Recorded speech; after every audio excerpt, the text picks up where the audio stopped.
Galera, eu sou Ismael Nascimento. Atualmente eu trabalho principalmente com mobile developer, né, com .NET principalmente, mas sempre ando em busca de conhecimento, principalmente nessa área de web que está bastante em alta. Eu gosto muito de desafio, então eu busco aprender aí. Principalmente nós estamos aqui, né, Ismael Nascimento, o Kevin, Max e o Leandro Lima, para tentar fazer essa discussão sobre o tema hoje, que o tema de hoje é GraphQL. Saber um pouco mais sobre essa tecnologia que está aí tão em alta, tão na mente aí dos desenvolvedores. E aí vou deixar cada um agora se apresentar, passar aqui para o Kevin agora. E aí pessoal, tudo bem? Meu nome é Kevin Max, sou desenvolvedor JavaScript. Atualmente eu trabalho para a GCM Games como desenvolvedor e vamos aí estar ajudando aí o Ismael e o Leandro em Natal para a gente falar um pouco sobre GraphQL, falar um pouco sobre essa tecnologia que está tão crescente aí como o Ismael falou e desmistificar alguns pontos aí que a galera tem e tentar ajudar. Então, é isso. Fala galera, sou o Leandro Lima. Atualmente eu trabalho com Node.js na ULIS Technology, aqui em Fortaleza, no Ceará.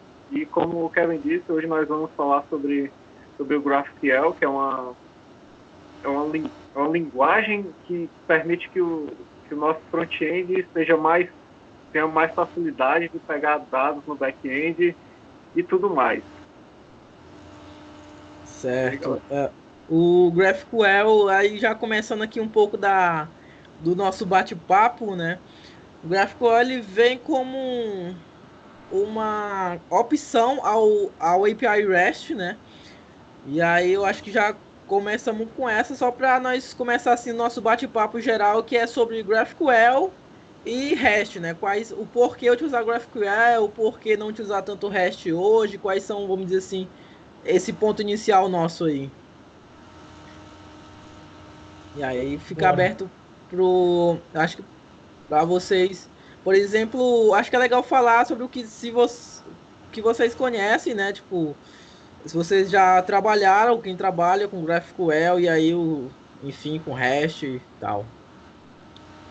Bom, atualmente né, eu trabalho com REST, só trabalho com REST, venho estudando aí GraphQL, venho vendo artigos, venho vendo essa tecnologia que ela está se desenvolvendo aí no mercado, bem falada aí, que a galera está gerando vários hypes com relação a essa linguagem né, de consulta às APIs e que ela vem aí para substituir o REST, coisas que a galera tem na cabeça que possa acontecer, mas que isso aí não necessariamente é uma regra, que ela vem para substituir o REST. Na verdade, o GraphQL ela é uma linguagem que ajuda em determinados casos, onde você tem uma aplicação que necessita consumir vários dados compostos, por assim dizer, dentro do teu front-end. Então, são front-ends mais ricos, front-ends que possuem dados mais compostos, diferente do que a API REST ela proporciona, que são dados baseados em recursos, né? Que a gente tem vários recursos e essa consulta, essa API REST, geralmente ela pode ser um pouco deixar a desejar na questão da performance. Você tem que fazer muitas requisições para atingir um bom resultado, para conseguir retornar todos esses resultados que você espera, e isso acaba tendo vários problemas de performance. Então, o GraphQL ele ajuda nessa parte onde você faz uma requisição já trazendo assim todos os dados que você necessita naquele momento ali da sua aplicação, do seu front-end. Leandro aí fala um pouco sobre o que tu acha sobre isso, Leandro. Acho que o GraphQL ele pode vir a substituir o REST de fato. O que tu acha? Cara, o, o GraphQL, ele por facilitar mais a vida digamos assim, facilitar a vida do pessoal que trabalha com front-end, eu acho que pode ser uma nova etapa, né, para os nossos serviços, para as nossas APIs, porque o REST, ele, como o SOAP atrás, né, tipo, o REST substituiu o SOAP, agora eu acredito que no futuro a gente possa se desfazer do REST, né? Talvez não, porque muitas empresas, muitos negócios ainda usam REST demais. Então é uma coisa muito usada e o GraphQL é uma coisa, digamos, meio nova, né? Assim.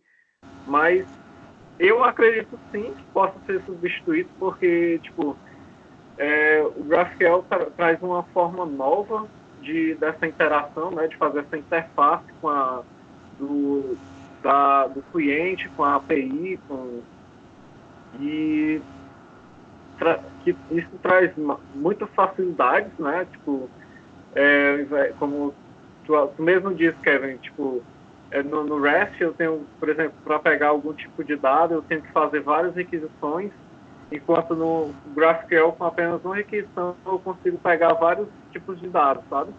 Eu acho que isso já é uma coisa que pode fazer que o REST com o tempo desapareça, né? Entendi, com certeza.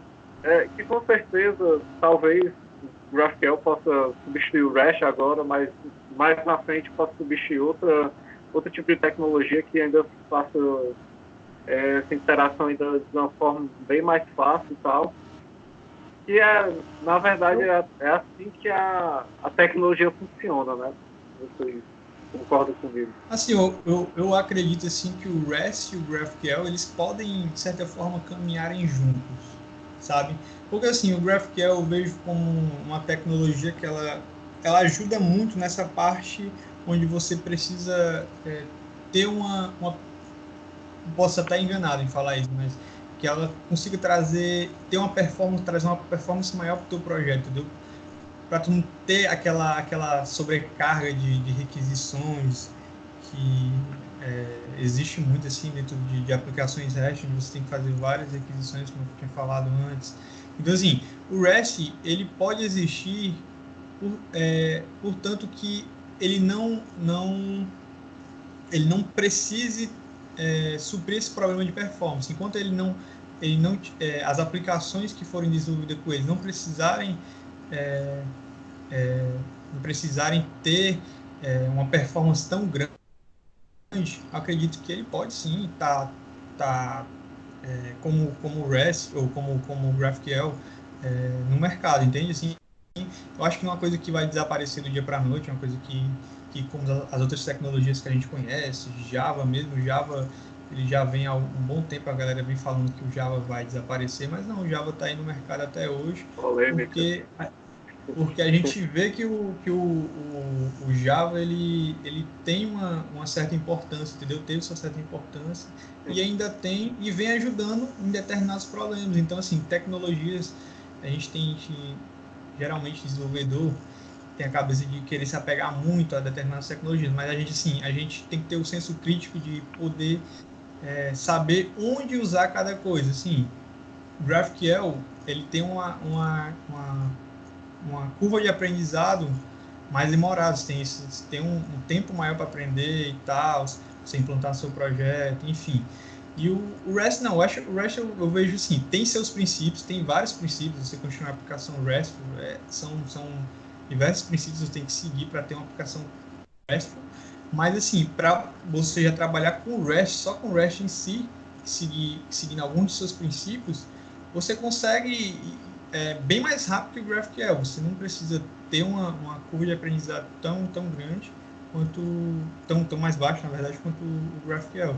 Então acho assim que o REST para aprendizado ele é mais fácil, já o GraphQL ele demora um pouco mais até conseguir, até que os desenvolvedores consigam pegar da maneira certa, e também a arquitetura em volta do GraphQL ela é diferente, entendeu? Até os desenvolvedores não estão acostumados com essa pegada, entende?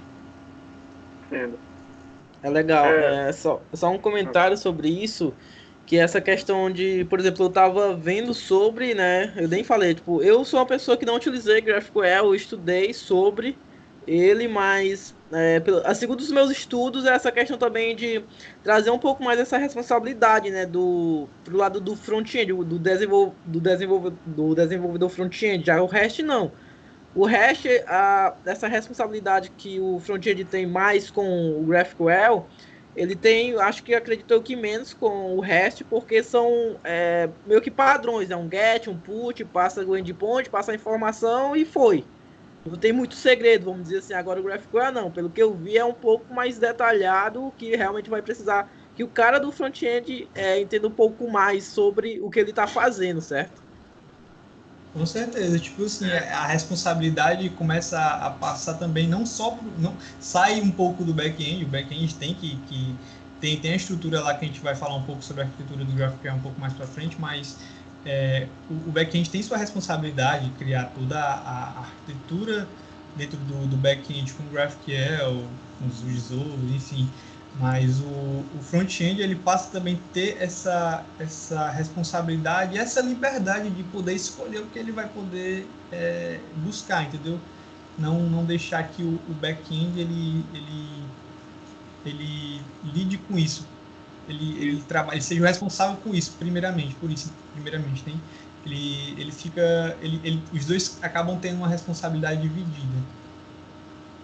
Eu acho que realmente o GraphQL, a proposta dele é realmente trazer, não trazer totalmente, né, mas tipo, fazer com que o trabalho essa comunicação, né, entre o front-end e o back-end fique muito melhor, porque tipo, quando o front-end ele precisa de alguma informação específica, de algum modelo, alguma coisa assim, o próprio front-end ele tem a capacidade de dizer, não, eu só quero isso aqui. Enquanto no REST eu precisaria dizer, não, cara que faz o back-end, eu quero que tu mande nesse endpoint aqui, isso aqui, isso aqui, isso aqui. Isso tipo, eu teria que mexer nesse endpoint, teria que alterar ele, para depois dizer, não, ó, front-end, cara do front-end, isso aqui tá certo? É isso aqui mesmo que tu quer? Aí ele pode dizer, não, vixe, não, isso aqui não, eu quero de outro jeito.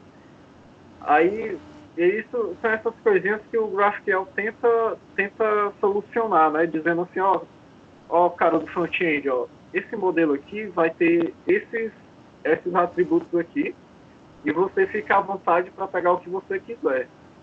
E, por exemplo, se você tem esse atributo aqui, você não quer com esse nome, você pode dar um apelido para ele, né? Pode dar um alias para ele.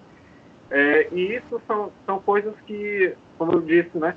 São coisas que facilitam essa interação entre o teu front-end com o teu back-end. Não sei se vocês conseguiram entender. Entendi, com certeza. É isso aí. Outro assunto interessante para a gente falar um pouco aqui sobre essa talk aqui do GraphQL seria falar também um pouco sobre os problemas do REST. Vocês têm um pouco de conhecimento assim, sobre essa parte assim, do que o REST ele acaba trazendo de ruim para as aplicações? O que é que vocês acham sobre isso? Vou começar falando um pouco sobre isso. Assim, acredito que não só a minha, mas a experiência de todos nós é mais com o REST, né? Então acredito o que é algo, acho que mais, de certa forma, mais fácil de falar. Quais são alguns dos principais problemas do REST, que, por exemplo, como nós falamos lá no início, é algo que é por recurso, né? Então, por exemplo, se eu quero trazer recursos de determinado, sei lá, livros, por exemplo, usuários, eu tenho que fazer várias chamadas. E muitas vezes isso é algo ruim para o cliente, porque ele precisa gastar banda, eu preciso fazer várias requisições, e cada requisição, além de gastar a banda do usuário, também consome do outro lado lá do servidor, né? Por exemplo, se for um cloud compute, vai ser cobra, por exemplo, por requisição. Então, quanto mais requisição, mais meu custo vai aumentar. Esse é um ponto de problema que o REST tem atualmente. Tem outros, e aí eu vou deixar vocês falarem um pouco mais.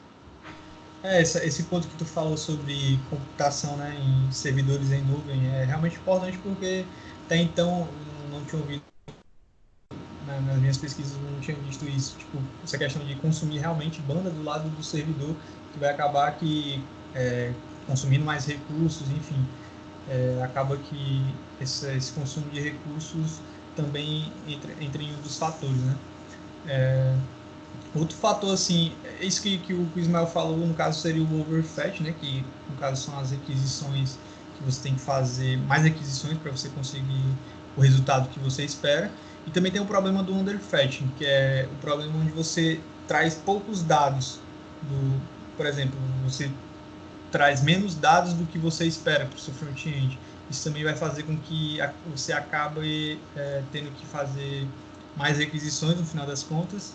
E a questão do overfetching, que é você trazer dados demais.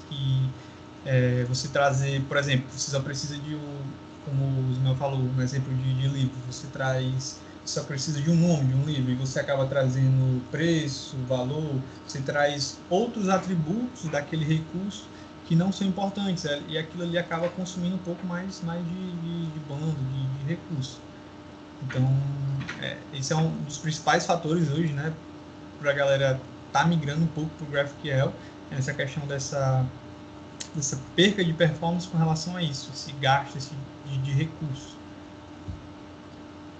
Tem outra coisa também que eu acho que, não sei se entra como underfetching, mas, tipo, no REST, né, quando a gente tem, tipo, recursos que são ligados a outros recursos, por exemplo, tem um recurso de motorista, e cada motorista ele pode ter vários carros, né? Às vezes eu preciso, para pegar os carros do motorista, eu preciso primeiro, por exemplo, fazer um motoristas barra ID do motorista, né? Aí barra carro. E isso me retornaria os carros para aquele motorista.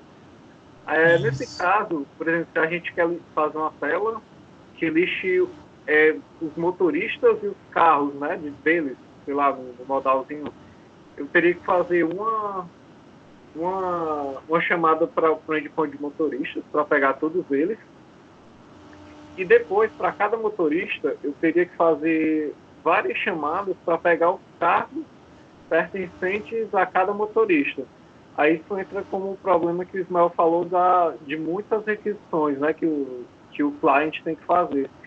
E já no GraphQL não, já no GraphQL isso tudo eu faria em apenas uma requisição, né?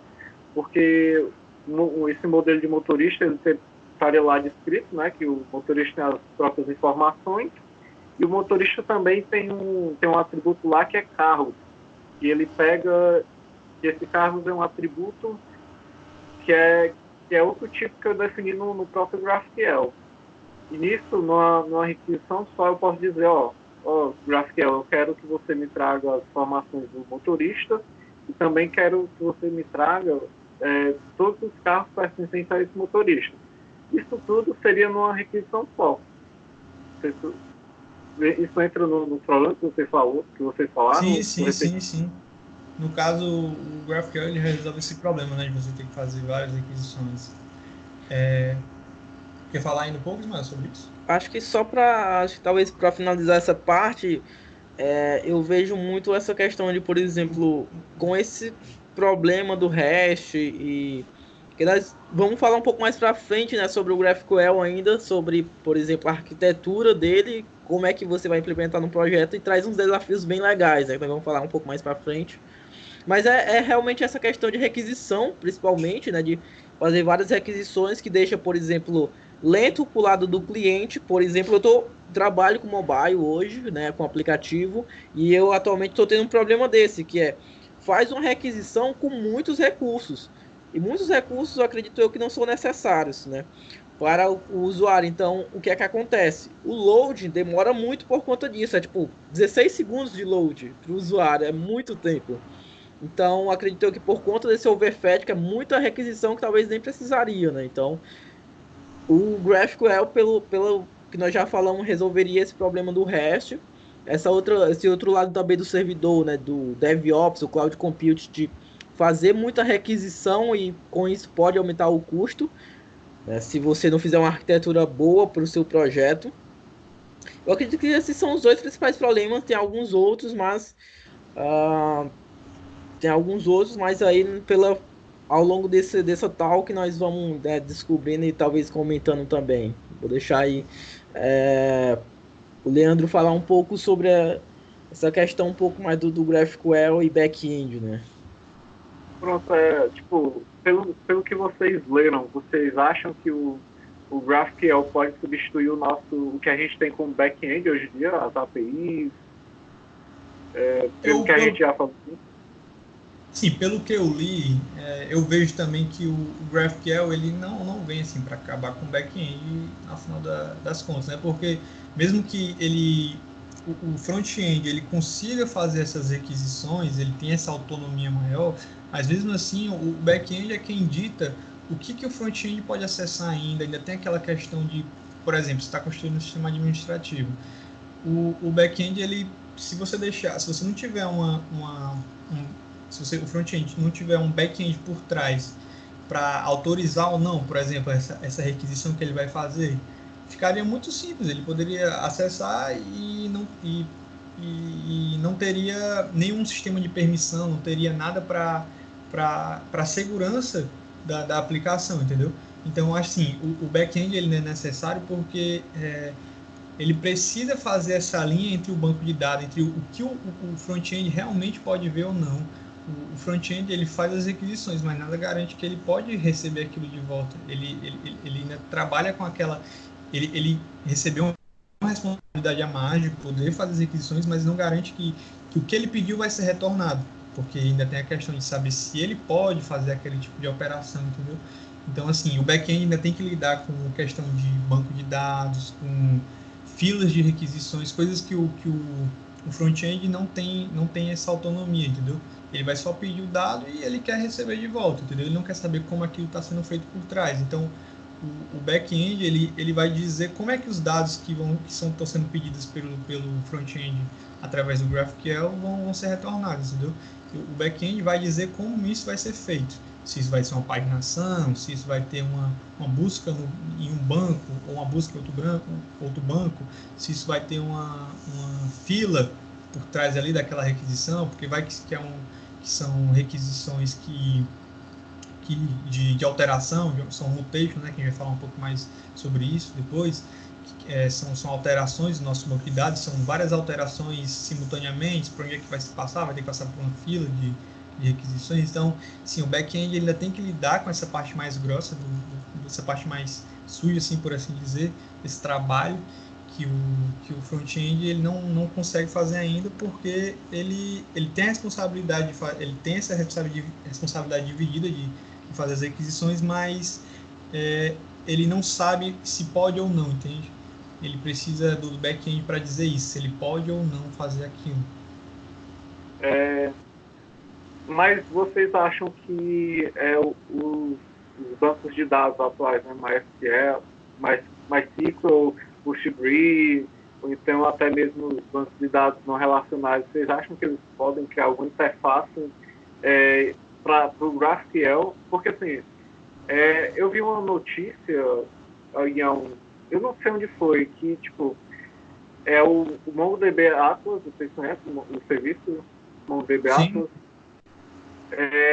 Parece que eles criaram de alguma forma um suporte para o MongoDB do GraphQL. É um serviço, acho que é chamado Speech, alguma coisa assim. Depois eu vou compartilhar com vocês. Mas parece que eles estão trabalhando, ou já desenvolveram alguma coisa que permite que eu tenha uma interface do GraphQL direta no banco de dados, sem precisar tipo, de alguma camada de back-end, tipo algum Java, Node.js, alguma coisa assim. Eu não sei aprofundadamente, eu só vi alguma coisa assim bem por cima. Mas o que vocês acham? Vocês acham que seria algo legal de se fazer? Tipo, já que os bancos já têm segurança, né? Questão de usuário e senha e tal. O que vocês acham? Vocês acham que seria interessante ter esse tipo de interface? Eu acredito assim que, dependendo do tipo de projeto que a gente vai estar lidando, se são projetos mais simples, eu acredito que esse tipo de de comunicação direta com o banco de dados, possa ser feito sim, por que não? Hoje em dia já acontece na parte da cloud, né, você se comunicar diretamente com o serviço da AWS, e a AWS resolve para você alguns problemas. Enfim, então eu acredito que isso vai depender de projetos. Vão ter projetos que isso vai caber muito bem, e projetos que o back-end ainda vai ser mais uma parte da arquitetura daquele software que vai ser necessário, onde aqueles dados vão precisar passar para ter aquela segurança maior, entendeu? Uma autenticação, uma validação, entende? Que talvez o banco de dados ele ainda não possa ter, porque, querendo ou não, o banco de dados ele pode te retornar. Ele só guarda e tipo, retorna e não faz processamento, né? Tipo... Exatamente. Ele não vai obedecer, ele não vai verificar uma regra de negócio que está na nossa camada de back-end, tem? Então, dependendo do tipo de projeto, se são projetos mais simples, dependendo da complexidade desse tipo de projeto, pode sim. Ele tem total possibilidade de poder substituir um back-end nesse tipo de caso, entende? Mas, assim, eu não acredito que possa substituir totalmente. Isso são coisas, assim, que são relativas. A gente tem que levar em consideração como é que isso vai estar sendo aplicado, entende? Como vai ser... A gente precisa levar todos os fatores de um projeto. Quando a gente inicia um projeto, a gente tem vários fatores, a gente tem riscos, a gente tem várias situações que a gente precisa analisar e verificar o que é melhor para aquele projeto. Então, acredito que possam ter projetos que esse tipo de coisa vai encaixar bem, quanto outros projetos que possam não encaixar muito bem, entende? Isso vai depender muito, é relativo. Sim. O que tu acha, Marco?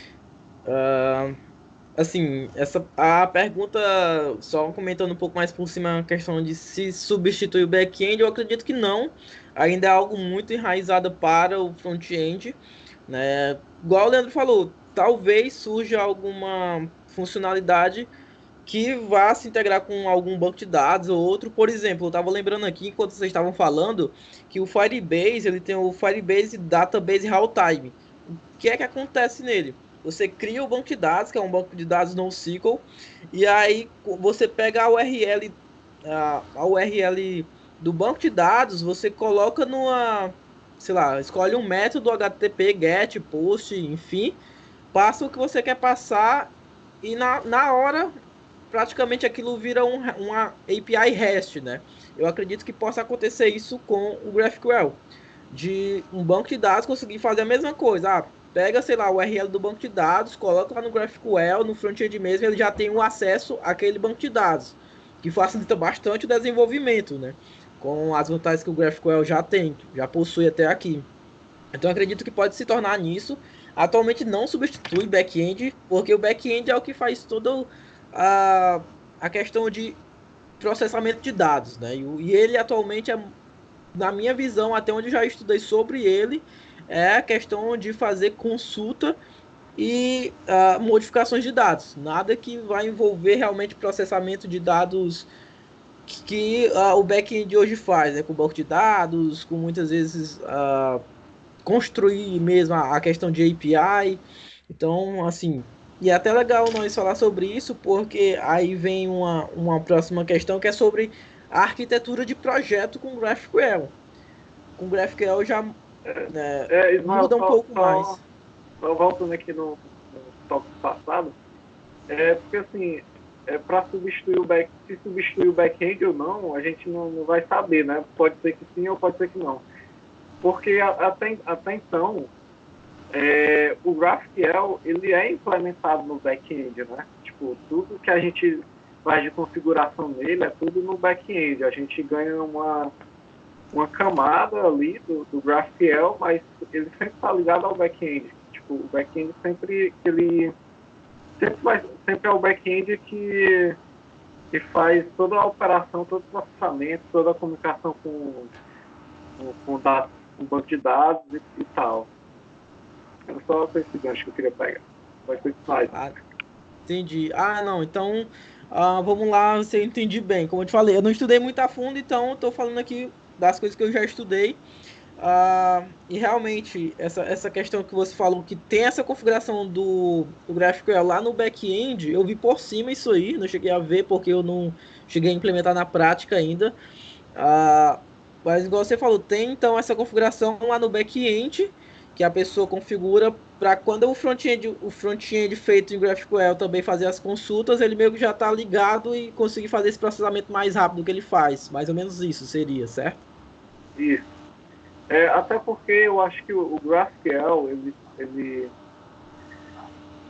como eu posso dizer, ele é meio que uma camada, né? Ele não faz parte, posso dizer assim, do back-end, porque, por exemplo, eu posso, na arquitetura de microserviços, eu posso ter essa camada de GraphQL, e embaixo dela eu tenho todos os meus serviços.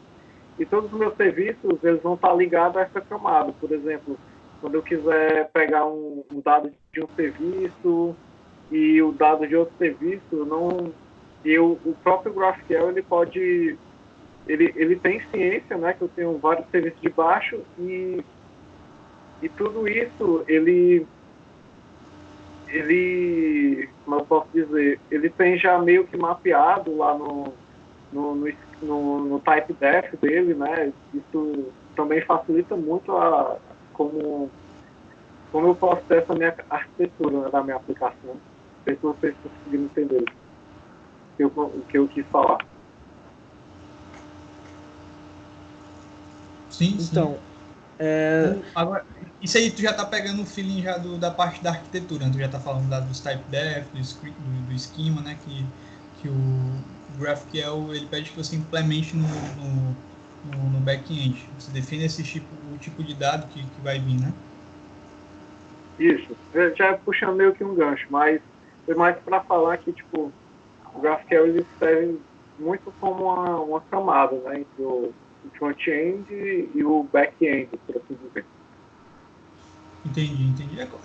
É o intuito dele, né? Ele é uma linguagem de comunicação entre APIs, né? Exatamente. Como a própria definição no site do GraphQL já diz.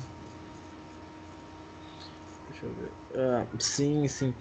Então, eu acredito então, por exemplo, do que muda de arquitetura, assim, de forma bem visível do REST, porque assim, a API REST você não precisa criar essa camada no lado do servidor, de certa forma. Você vai chamar não é nem uma camada, né? É um serviço que você faz, uma API, vamos dizer assim. É porque o REST, por exemplo, o REST são princípios, ele só te diz como tu vai enviar as informações, ele define alguns princípios que ele te diz como tu vai enviar algumas informações, como tu vai receber algumas informações, entende? Então, por exemplo, no GraphQL ele já não tem, ele já é como se fosse uma arquitetura em cima do REST, por assim dizer. É como se ele aproveitasse como o REST se comunica, mas já visando essa questão de você não ter que fazer muitas requisições, entende? Porque, Vai, questão. assim, só finalizando, o REST em si, ele só dita como você tem que fazer essa comunicação, entendeu? O GraphQL não, o GraphQL realmente, como o irmão falou, ele é uma camada, ele está um pouco por cima do REST, porque ele tem que dizer os tipos para o back-end. O back-end tem que saber os tipos dos dados que vão vindo do meu front-end, entendeu? O front-end vai passar alguns tipos de dados, então tipo, é como se ele fosse uma arquitetura, o GraphQL fosse construído em cima do REST, entende? Eu acredito que alguns recursos que eu crio lá no GraphQL possam ser até chamados REST para preencher alguns testes de dados, né, dentro do meu próprio GraphQL, porque o GraphQL ele vai configurar os meus modelos, meus esquemas e tudo, só que eu que vou definir como aqueles esquemas, quando eu for fazer uma query, alguma coisa assim no GraphQL, esse que a gente chama de resolve, que depois a gente vai falar melhor, que a gente que define como esse dado vai ser preenchido, né? Então, seja tanto via ali pertinho, né, no back-end, eu posso fazer alguma chamada no banco lá, por exemplo, no caso do Node, né, a gente usa o SQLite para fazer consultas ao banco, eu posso fazer isso, ou então até evoluir, como eu disse, para uma chamada REST e tal.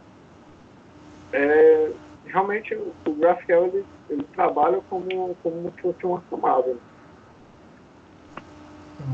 Vou falar um pouco sobre mutations, né, que a gente já está falando um pouco sobre a arquitetura do GraphQL, que ele roda um pouco em cima do REST, a gente acabou de falar. Então, vamos falar um pouco sobre como funcionam as mutations assim, do GraphQL. Eu acho que seria mais interessante a gente começar falando sobre as queries. Eu acho que é eu acho que seria quando a gente entra na própria documentação do GraphQL, já é digamos, a primeira coisa que o GraphQL, a galerinha lá do GraphQL mostra pra gente, né? Que são as queries. Como o nome já diz, né? As queries é que possibilita a gente a buscar dados no nosso back-end, né? As queries a gente define elas no nosso GraphQL, assim como a gente define também os tipos, né, dentro do GraphQL, porque a query, se a gente for pensar, a query também é um tipo, né, tanto a query como a mutation são tipos do GraphQL. E a gente pode criar também outros tipos que a gente pode depois usá-los para usar nossas queries, nossas mutations e tudo mais. Vocês têm alguma coisa para falar? Hein? Entendi. Então, as queries são... Perdão.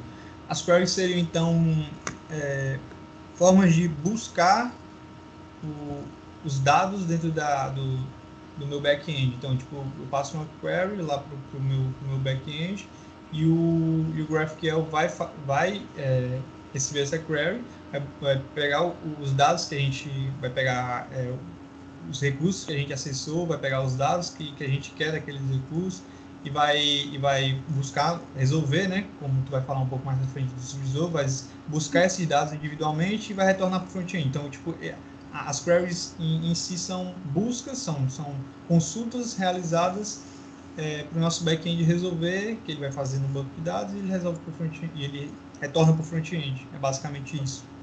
Exatamente. A gente define essas queries, né, no arquivozinho de configuração do GraphQL. Aí a gente pode também nessas queries ter variáveis que a gente recebe, né? Por exemplo, se eu tô fazendo uma query de motoristas, né? Dizendo assim, eu posso ter uma query chamada motorista e eu recebo um ID, né? Como uma variável e eu vou pegar o motorista a partir desse ID.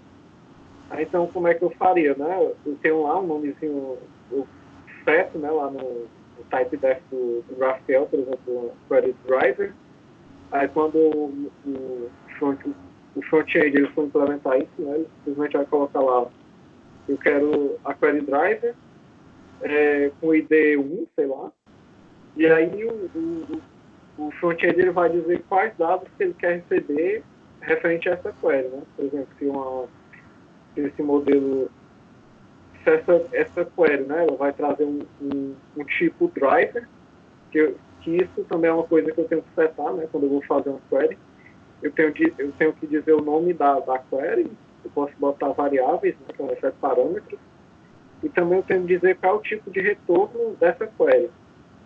Que esse tipo pode ser tanto o mais básico, um bit, um ID, um float, um string, até mesmo outros tipos, né, que eu defino lá no GraphQL, por exemplo, como esse que eu estou falando, que é o tipo motorista, né, que eu defino lá, e esse tipo motorista tem mais atributos dentro dele, por exemplo, tem um nome, tem a CNH, tem o CPF, e aí eu posso definir, né, essa query driver vai retornar um tipo motorista, aí quando o front-end ele for fazer essa requisição, essa query, ele vai dizer que ele quer a query de driver, o ID1, e eu quero só os atributos nome e CPF. Aí eu vou mandar essa query, GraphQL, eu quero essa query aqui e quero que me retorne esses dados.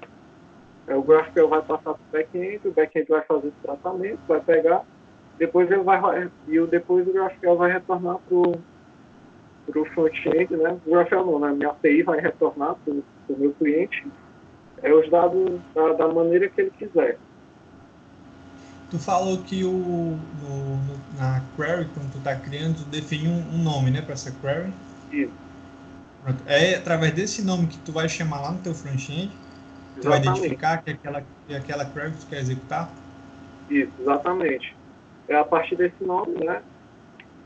Quando a gente define ele lá no arquivo de tipos do GraphQL, ele vai parecer muito como um método, né? Uma função que a gente define numa linguagem de programação. E se tu vê melhor lá na documentação. Aí é por esse identificador que eu chamo essa query. Entendi.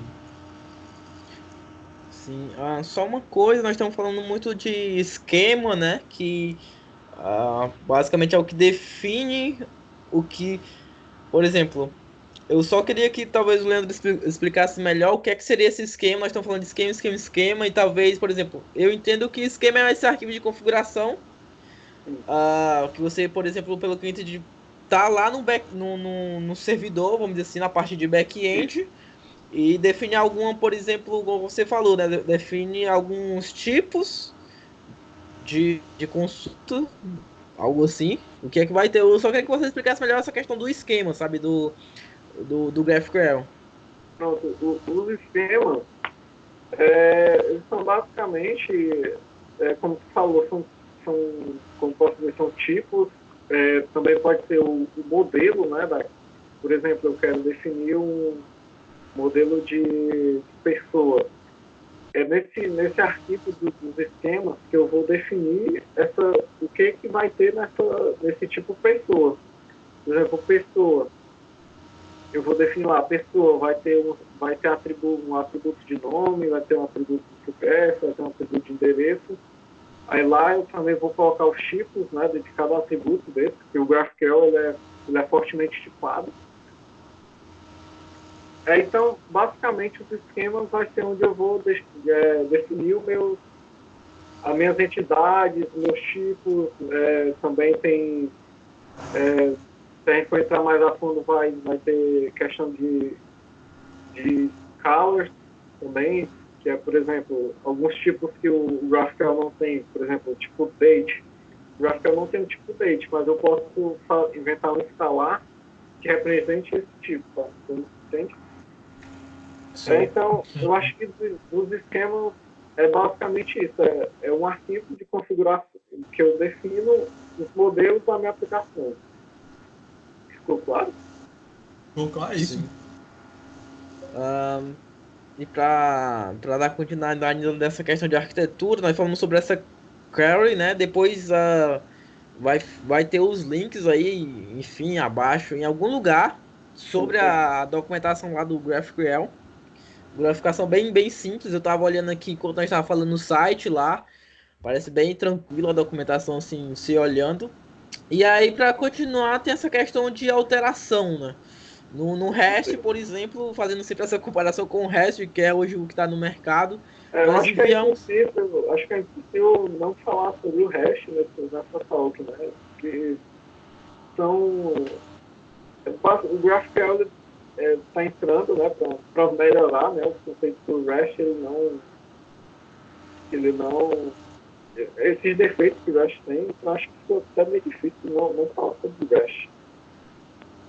Sim. Com certeza, sempre falando assim sobre, comparando, né, como o REST, por exemplo, vai falar agora sobre as alterações, né, como fazer alterações. A gente lembra logo dos métodos post, delete, update, entende? Então sempre faz essa comparação. Fala um pouco aí pra gente o que que são as mutations, são essas partes de alteração, como é que eles trabalham, onde é que eles vivem, como sobrevivem, diz aí. Pronto, as mutations, comparando, né, com o REST, né, no REST, por exemplo, quando a gente vai trabalhar com para criar algum dado, né, a gente tem um padrão que é o post, né, a gente usa o método post para fazer essa criação. Ou então, quando a gente vai fazer um update em algum recurso, a gente usa o patch ou o put, né? Esses métodos. O que eu posso falar de primeira, né? Assim, é que a diferença entre a query e mutation é para a gente ter padrões, né? Para a gente, por exemplo, eu quero que quero que o nome query seja só para quando eu vou buscar dados no banco, ou quando eu quero fazer operações de read, né? Basicamente. E as mutations é outro padrão para que eu possa fazer operações que eu escreva dados, né? Como assim dizer. Mas, tipo, se eu quiser fazer alguma operação de escrita com minha query, nada me impede o GraphQL não me impede de fazer isso. Eu simplesmente posso criar uma query que modifica algum dado no banco. Só que aí a gente vai ter um porém, porque esse porém vai ser como esses dois caras funcionam, né? Porque quando eu faço uma query, elas vão funcionar, vão ser chamadas assíncronas.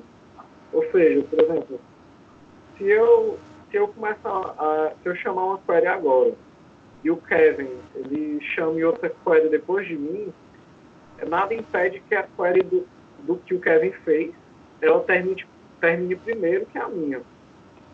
Porque como eu estou fazendo uma operação de busca, de leitura, não tem muita importância, eu não vou dizer importância, né, mas não tem muito problema que a query dele termine antes que a minha, porque eu não estou modificando nada, isso não vai alterar nenhum dado. Por isso que essas queries funcionam assincronamente. Já as mutations, como elas têm toda essa responsabilidade de fazer operações de escrita, que eu tenho que ter a consistência, né, dos meus dados, as mutations são feitas de forma síncrona. Ou seja, se eu fazer a chamada para uma mutation agora, que eu fizer primeiro, e eu quero chamar outra mutation, a minha mutation obrigatoriamente vai terminar de ser executada antes da do Kevin. Isso já é outra diferença entre mutation e query. É a forma como elas trabalham. E quando tem as duas? Por exemplo, eu executei uma query e tem uma mutation. Ou o contrário, eu executei uma mutation e depois executei uma query. Como é que vai ser essa ordem de precedência? Sabe dizer? Pronto. A query, ela pode ser que ela termine primeiro, né, já que ela é assíncrona. Ela sempre vai ser assíncrona. Não importa. Se eu tiver uma query ou mutation, elas não, como eu posso dizer, elas não vão ter uma ordem de precedência, porque são, como eu posso dizer... São definidas como diferentes, né? Isso. A query sempre vai ser assíncrona. E a mutation sempre vai ser... não vai ser síncrona. Não tem problema, então, não tem problema no caso eu alterar um dado e esse dado, por exemplo, vir desatualizado para query, que é o que eu fiz. Entende o problema que eu tento passar? Que tipo, eu posso alterar um dado e eu fiz a query e a query já retorna um dado obsoleto, entendeu? Uma coisa que não existe mais. Realmente, talvez, pode ser que eu não sei de cabeça, mas talvez eu acho que a mutation tenha essa precedência.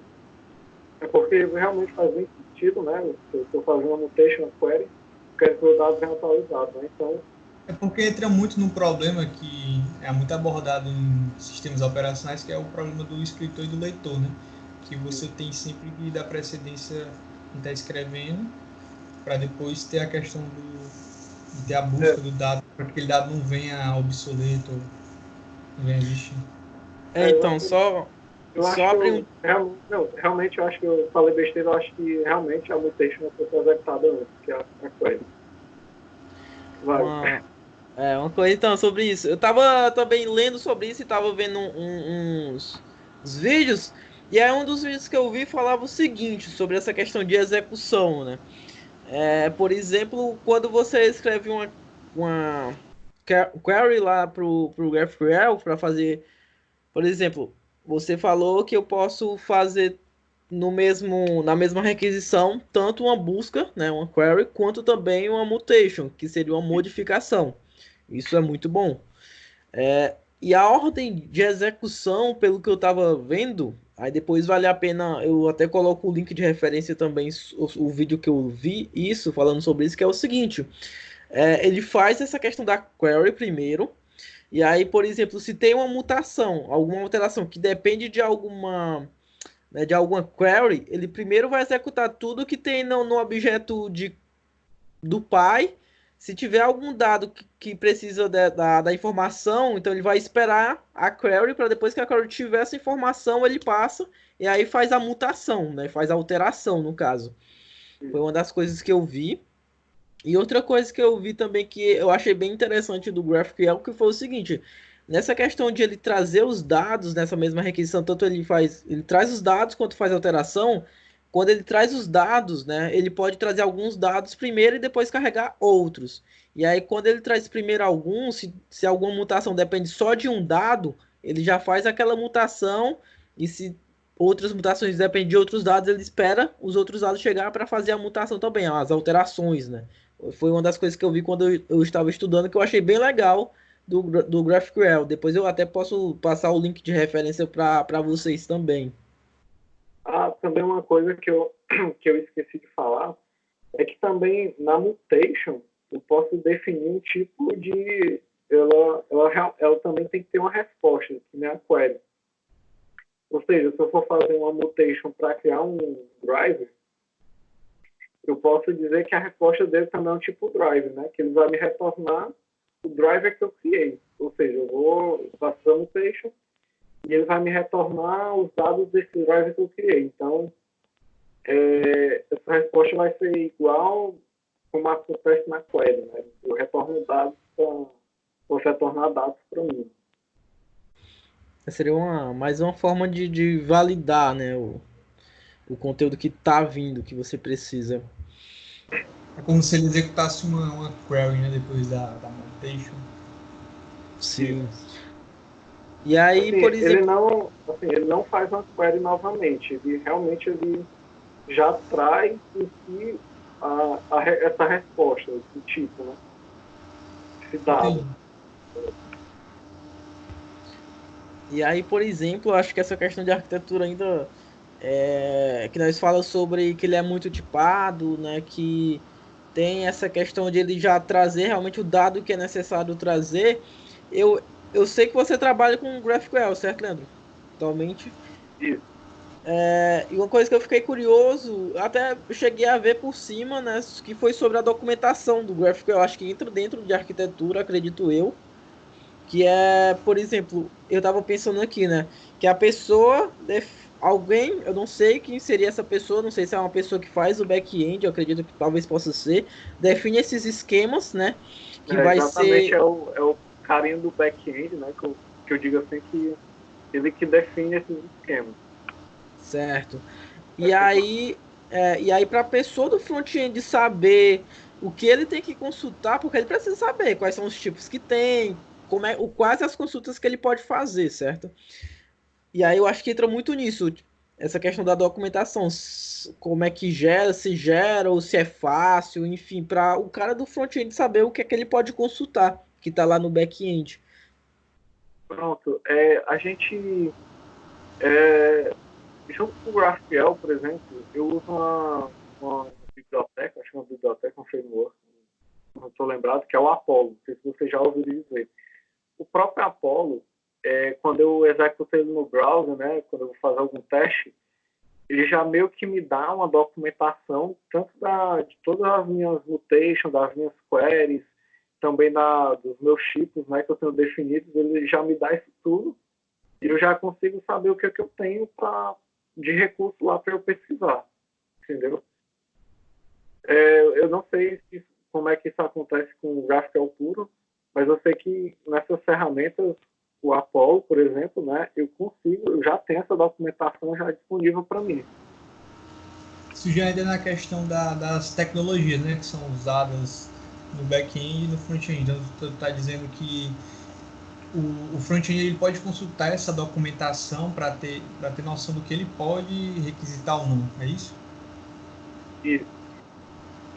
Porque, tipo, o Apollo, como eu disse, ele já tem já meio que dá uma interface, né, é meio que para teste. Por exemplo, quando eu quero fazer algum teste, né, saber de alguma query, de algum mutation, como é que ela está funcionando, ele já meio que me dá já essa documentação, né? Então, eu posso, por exemplo, entrar nessa interfacezinha que ele me dá, web, e eu posso, lá mesmo, posso ver quais são todos os tipos que eu tenho, quais minhas queries, quais minhas mutations. Entendi.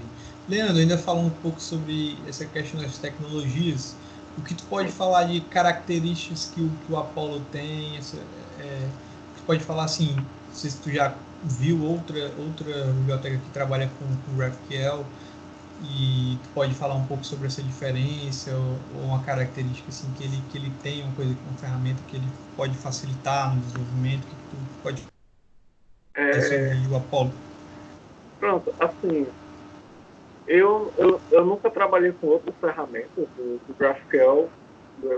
Até então trabalhei apenas com Apollo, mas tipo, o Apollo é uma ferramenta muito massa, porque ele, além dessa documentação que eu já falei, né, ele também ele serve como client, né, eu tanto implemento o Apollo tanto no meu back-end, quanto no meu client, né, tem o Apollo Client, que serve para React, serve para React Native, para Vue, acho que é para Angular, para uma porrada de tecnologias, assim, front-end. Sim.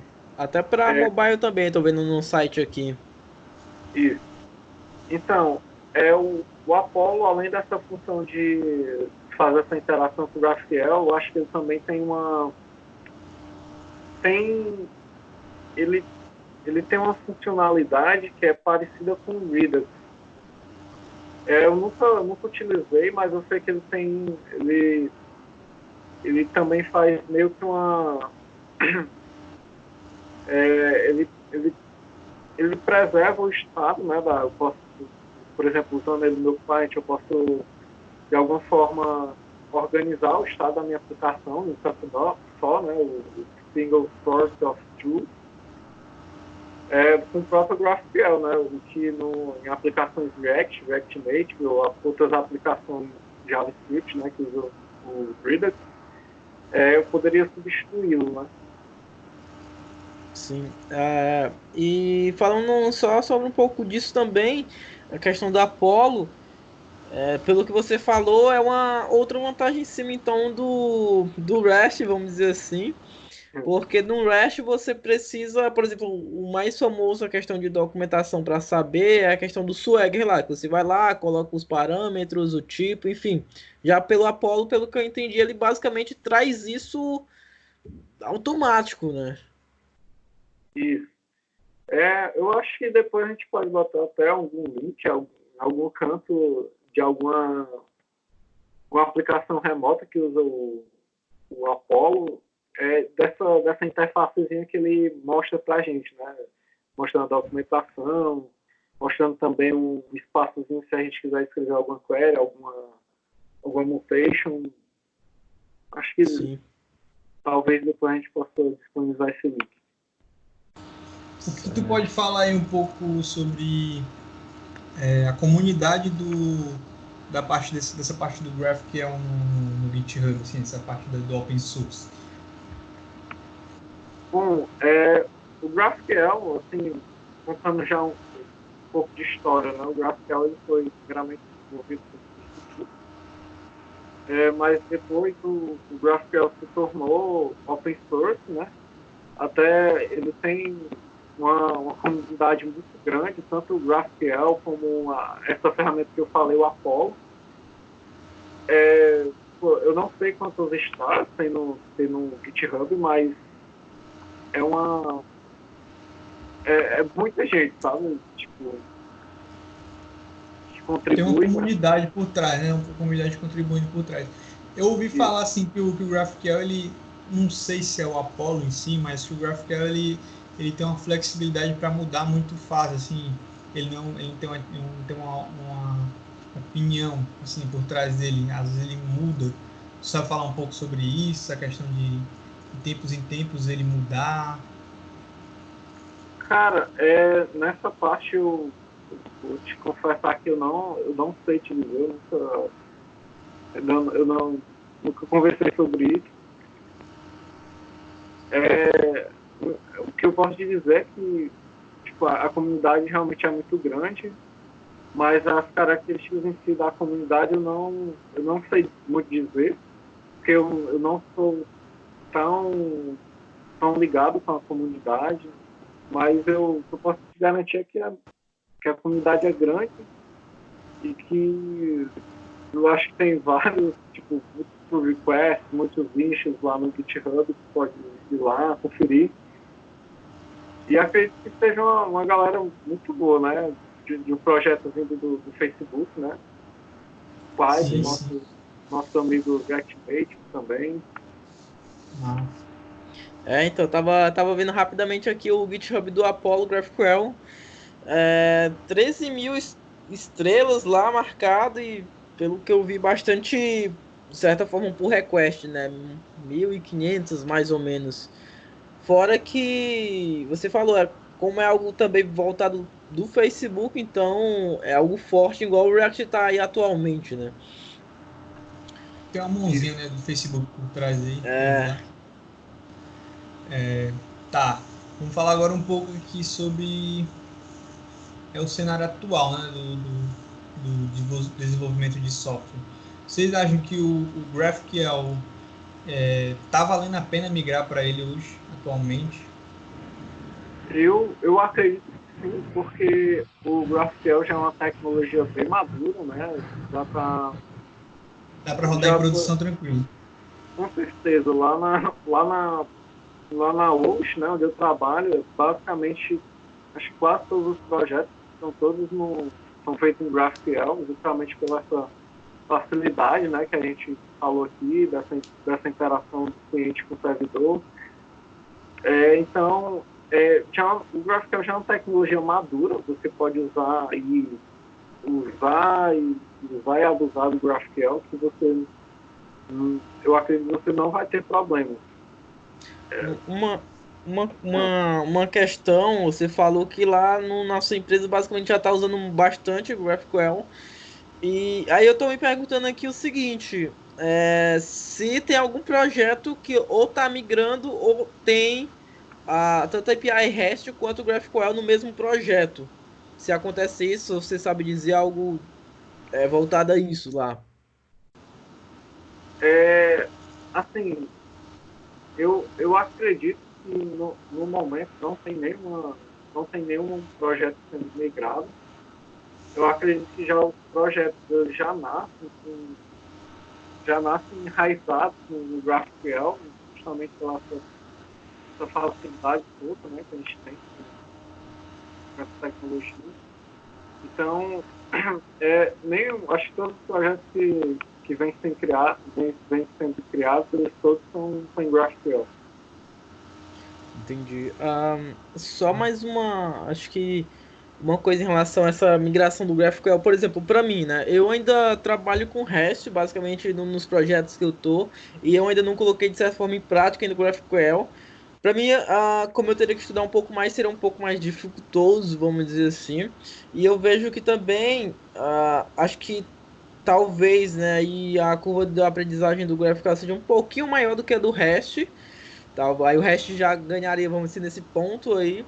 E outra coisa que aparentemente, pelo que nós conseguimos ver e também nós falando aqui, essa questão de o gráfico ser um pouco mais, de certa forma, verboso, né, na escrita lá no front-end do que, por exemplo, o REST. O REST você chama lá a lib, por exemplo, o Axis, passa dois parâmetros ou três parâmetros no máximo, já traz o que você quer ou faz uma requisição de alteração. GraphQL não, você já tem que escrever mais ou menos meio que um JSON ali, passa no tipo, passa no nome certinho e tal, então fica uma coisa mais, de certa forma, mais demorada, né?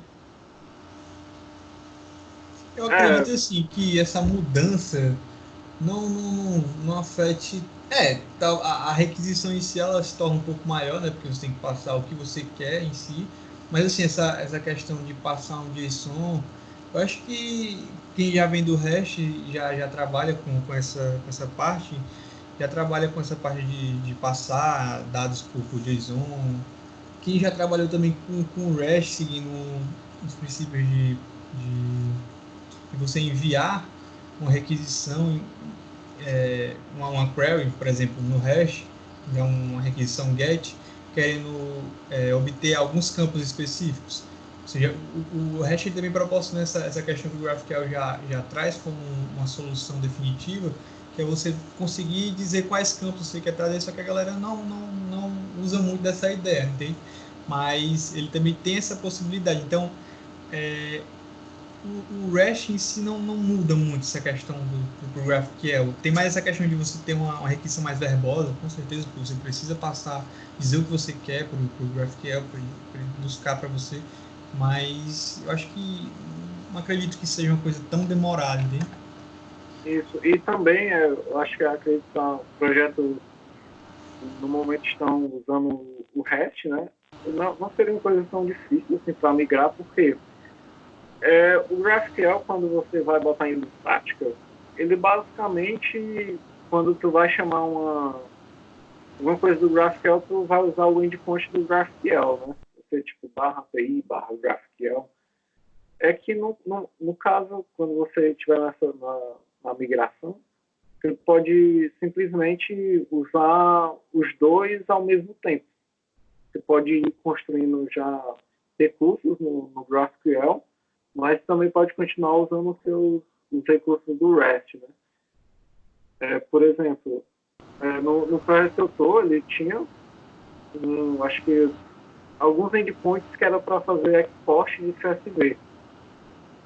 Só que e esses endpoints eram endpoints REST, a gente não tinha esses endpoints no GraphQL. Só que estava dando problema porque a gente estava usando o Lambda, né, para fazer isso, e esses exports, né, de Excel estavam levando muito tempo para retornar a coisa. Então o que a gente fez? A gente mudou esses, ao invés de ter um endpoint REST, a gente botou esses endpoints no GraphQL e a gente passou a utilizar o SQS, né, lá da AWS. A gente recebia essa query export, a gente mandava os dados lá para o SQS, o SQS processava e botava depois lá no banco. E aí a gente acabou que a gente está acabando, né? E abolindo esse endpoint. Ainda tem na aplicação esse endpoint REST, mas a gente vai tender agora a usar mais essa query do GraphQL. Sim, é legal isso, tipo, essa experiência que você está contando, que está acontecendo lá em projeto real. E eu acredito que para um próximo, né, talvez um próximo vídeo seja um vídeo mais demonstrativo, por exemplo, ou criando uma aplicação simples com GraphQL, ou legal isso também, que é, por exemplo, migrando uma aplicação também simples de REST para GraphQL. Isso deve ser um vídeo bem legal. E assim, e aí você citou anteriormente sobre estava utilizando a AWS lá, né, que é Cloud Computing, enfim. E aí é uma coisa que jogar aqui para vocês, que é, por exemplo, eu acho que vocês talvez conheçam o conceito de serverless, que é aquela questão de computação que não tem servidor, né? Aciona um servidor quando precisa daquele processamento. E aí, a API REST, como ela faz uma requisição, tipo, faz várias requisições, então, por exemplo, serverless, né, que seria essa questão de, por exemplo, eu faço uma requisição, pego o meu recurso, mato o servidor lá. Só vou ter servidor de novo se eu precisar daquele recurso. Com GraphQL, eu fiquei imaginando como é que seria isso com o GraphQL, sabe? Porque o GraphQL ele faz, tipo, mais de uma. Ele tanto traz dados quanto busca dados, né? Eu acho que ficaria melhor em questão de tipo, requisitar para o servidor que eles em uma requisição só já economizaria, certo? Eu acho que ficaria bem legal, né? Utilizar esse Pronto. conceito de serverless e No projeto que eu estou trabalhando, a gente usa o serverless, né? Nossa backend ela é todo feito com Lambda. E o mais legal disso é porque, tipo, a gente só usa uma função, né? Uma função Lambda para todo o nosso back-end. Porque o nossa, GraphQL, quando tu vai fazer alguma chamada para ele, se for fazer uma chamada assim, bem crua, sem utilizar o Apollo nem nada, se quiser utilizar o Access, por exemplo, vai fazer uma chamada post, né, para esse endpoint do GraphQL. Então, o que acontece? O GraphQL ele vai trabalhar sempre em um endpoint só. Ou seja, ao invés de tu ter várias funções no teu Lambda, né, uma função para criar um usuário, uma função para listar o usuário, uma função para fazer isso, para fazer aquilo, vai ter uma função só que vai rodar todo o teu GraphQL. Tu vai ter lá o GraphQL que comanda lá o teu back-end. entendi. Eu acredito que você quer falar mais alguma coisa, Kevin? Adicionar algo que nós não falamos aqui ou Eu queria abordar um outro tópico, né? Já que a gente está chegando ao fim aí já do nosso talk, que acredito que fica aberto aí um pouco para a gente discutir algumas coisas que a gente não definiu um pouco antes, mas eu queria falar um pouco, perguntar até para o Leandro. Eu estudei um pouco sobre essa parte das desvantagens que o GraphQL tem, mas era bom a gente falar um pouco também porque toda tecnologia tem tem sua serventia e também tem desvantagem, né? Tem seu uso principal, ela vem para resolver um problema, mas ela também tem seus pontos negativos. E nem toda tecnologia é bala de prata, né? Resolve tudo. É perfeito. Então é verdade. é bom a gente falar um pouco sobre essas desvantagens que o GraphQL tem. Leandro, tu quer falar um pouco sobre?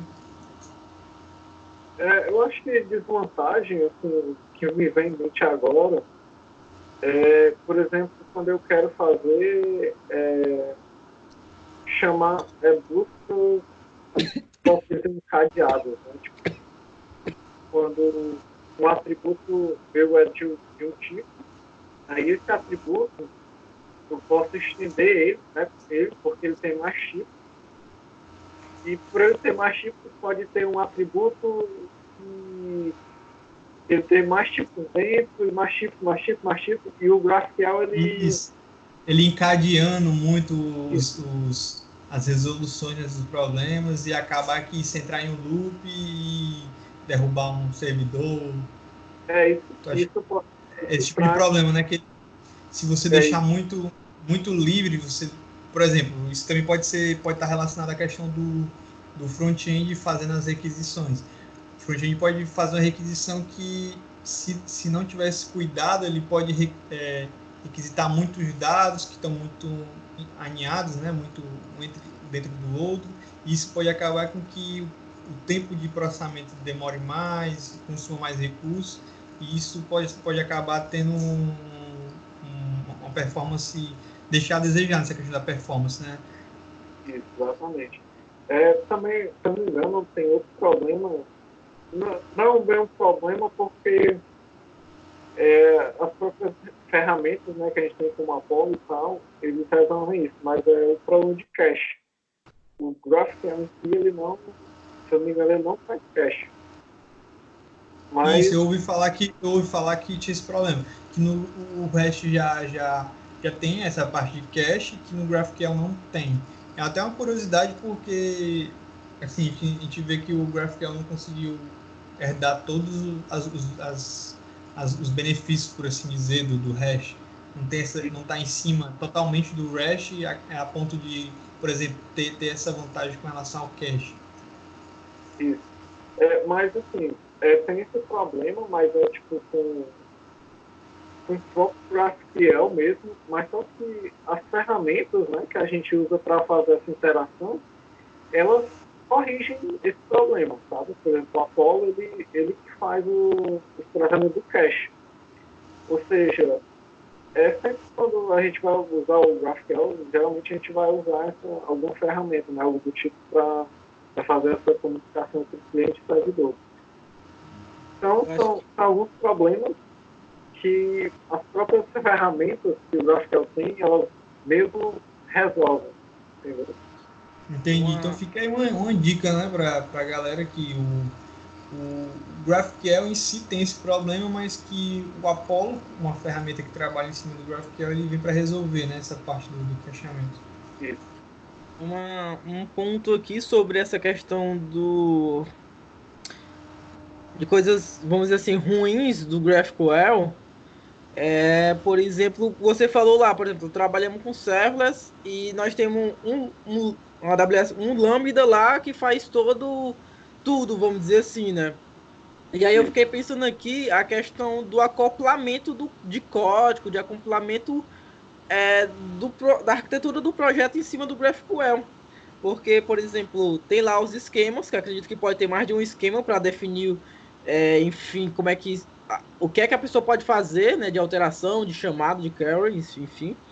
E aí eu queria saber um pouco disso, dessa questão do acoplamento, que eu fiquei pensando se existe talvez esse acoplamento, ou se não, é algo mais tranquilo, porque no REST, né, como fazendo essa comparação, no REST tem recursos. Cada recurso eu poderia fazer, por exemplo, uma requisição, um endpoint para pegar aquele recurso específico, né? Então, não teria, vamos dizer assim, um acoplamento grande na parte de back-end, o que ajudaria, talvez, na manutenção do serviço, por exemplo. Não, assim, o projeto, o GraphQL, por exemplo, ele tem toda essa separação também direitinho, né? Porque o que vai definir isso é o arquiteto da tua aplicação. Mas, por exemplo, no projeto que eu trabalho, ele é bem, as coisas são bem desacopladas, né? Tipo, por exemplo, eu quero fazer uma query eu posso fazer um arquivo só para ela e para o annotation também. E isso tudo vai ser, se eu fosse fazer com o REST, né, eu defino o endpoint para ele, só que no GraphQL eu já defino isso no meu esquema, né? Então, eu posso arquitetar do jeito que eu quiser, minha aplicação. E tudo isso que eu tenho na minha aplicação, né, os queries, notation, as interações e tal, tudo isso eu vou definir, eu vou fazer só uma ligação dela com o meu esquema. Isso é bem tranquilo de fazer. Entendi. Assim, eu acredito que nós estamos chegando ao fim dessa nossa conversa aqui por hoje, né? Aí eu vou deixar livre aí, se o Leandro ou o Kevin quiser adicionar mais alguma coisa, aí depois eu quero falar só mais uma coisinha. O que eu quero adicionar é o GraphQL, vamos matar o REST. Desculpa, pode repetir? Usem GraphQL e vamos matar o REST. Fanatismo aí, cara. Não, é isso aí, eu só queria, como vocês podem ter visto, eu quase morri do Red Bull, mas estava tomando Red Bull. Vai que esse nosso vídeo cheguei na Red Bull, a Red Bull patrocine nós aí, ó, Red Bull. Nós continuarmos nosso vídeo mais fácil aí, né? Porque ajuda muito ganhar dinheiro fácil para nós conseguir trabalhar mais aí. Mas eu acredito que é isso, né? Muito obrigado, Leandro. Muito obrigado ao Kevin por estar participando. Espero que na nossa próxima talk aí seja algum outro tema e venha participar mais pessoas também para estar com esse papo. Mas que não é nem uma talk, né? Mas é um bate-papo mesmo que nós temos aqui, né? Mesmo não tendo um conhecimento especialista, mas o legal é isso, tipo, conversar sobre o que você está aprendendo e ver como é que as outras pessoas também estão aprendendo, né? Então compartilhar isso é bem legal porque agrega experiência para todo mundo.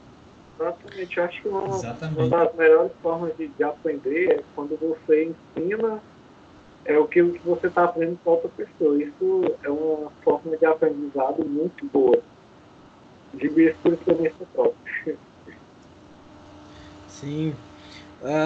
Quer falar mais alguma coisa, Kevin? Não, tranquilo. Show, galera. Acredito que é isso. Vamos ficar por aqui até. Todos os links vai estar na referência. Se o vídeo tá no YouTube, então vai estar lá na descrição do vídeo. Se estiver em qualquer outro lugar, vai estar, enfim, a referência dos links do que nós falamos aqui. E na próxima nós vamos ver aí e decidir, né? Mas valeu, galera. Até a próxima. Valeu aí. Valeu, galera.